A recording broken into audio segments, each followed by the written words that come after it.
வங்கக்கடலில் நிலை கொண்டுள்ள ஆழ்ந்த காற்றழுத்த தாழ்வு பகுதியால் இன்று 6 மாவட்டங்களுக்கு மிக கனமழை எச்சரிக்கை விடுக்கப்பட்டிருக்கிறது. இதேபோல சென்னை உள்ளிட்ட 11 மாவட்டங்களில் கனமழைக்கு வாய்ப்பு எனவும் கணிக்கப்பட்டிருக்கிறது. இது தொடர்பான விவரங்களுடன் வரைகலையுடன் விளக்கம் அளிக்க இணைந்திருக்கிறார் சிறப்பு செய்தியாளர் சடையாண்டி. எத்தனை நாட்களுக்கு மழை தொடரவிருக்கிறது? என்ன நிலவரம்? நிச்சயமா லாவண்யா, வங்கக்கடலில் உருவாகி இருக்கக்கூடிய அந்த குறைந்த காற்றழுத்த தாழ்வு பகுதியானது சற்று வலுவடைந்து ஆழ்ந்த காற்றழுத்த தாழ்வு பகுதியாக தமிழ்நாடு கடற்கரையை ஒட்டி நகர்ந்து வந்து கொண்டிருக்கிறது. தற்பொழுது நம்ம அந்த வரைகலை மூலமே பார்க்கலாம். அதனுடைய சுழற்சி இலங்கைக்கு மிக அருகிலும் தமிழ்நாட்டுக்கு சற்று தொலைவிலும் இருக்கக்கூடிய காட்சிகளை தான் நம்மால் பார்க்க முடிகிறது.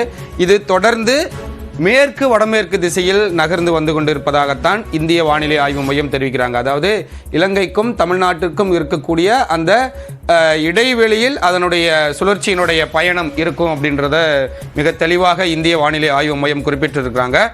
தற்பொழுது இது இலங்கைக்கு மிக அருகிலும் நம்ம தமிழ்நாடு தென் தமிழ்நாடு கடலோர மாவட்டத்திற்கும் சற்று அருகிலும் இருப்பதன் காரணமாக இன்றைய தினத்திலிருந்து கனமழைக்கு வாய்ப்பு இருப்பதாக இந்திய வானிலை ஆய்வு மையம் எச்சரிக்கை விடுத்திருக்கிறாங்க. இன்றிலிருந்து 16ஆம் தேதி வரை கிட்டத்தட்ட 5 நாட்கள் ஒரு பெரிய ஒரு கனமழையை வடகிழக்கு பருவமழையை கொடுக்க போகிறது இந்த சுழற்சி அப்படின்றது தான் இந்திய வானிலை ஆய்வு மையம் கொடுத்திருக்கக்கூடிய தகவலிலிருந்து நம்மால் புரிந்து கொள்ள முடிகிறது. இந்த சுழற்சியானது டெல்டா மாவட்ட பகுதிகளில் தான் அதிகப்படியான மழைப்பொழிவை உருவாக்கும் அப்படின்றத மிக தெளிவாக குறிப்பிட்டிருக்காங்க. ஏன் அப்படின்னா இதனுடைய பயணம் தான் எந்தெந்த இடத்துல மழைப்பொழிவை உருவாக்க போகிறது என்பதை மிக தெளிவாக உணர்த்துகிறது.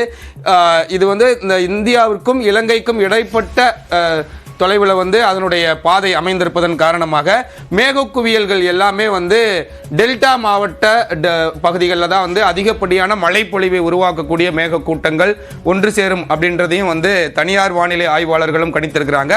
அது தொடர்ந்து டெல்டா மாவட்ட பகுதிகளில் ஒரு நல்ல மழைப்பொழிவை கொடுத்துவிட்டு தொடர்ந்து அரபிக்கடலை நோக்கி நகரும் போது மேற்கு தொடர்ச்சி மலையை ஒட்டி இருக்கக்கூடிய மாவட்டங்கள்லையும் ஒரு நல்ல மழைப்பொழிவு இருக்கும் அப்படின்றத சொல்றாங்க.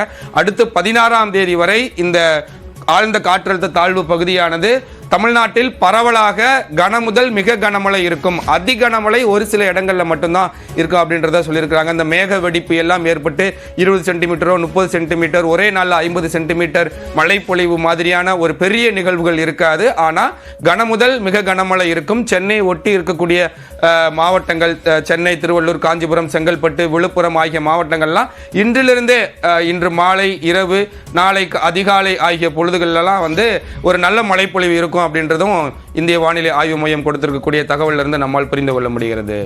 லாவண்யா, விவரங்களுக்கு நன்றி சடையாண்டி.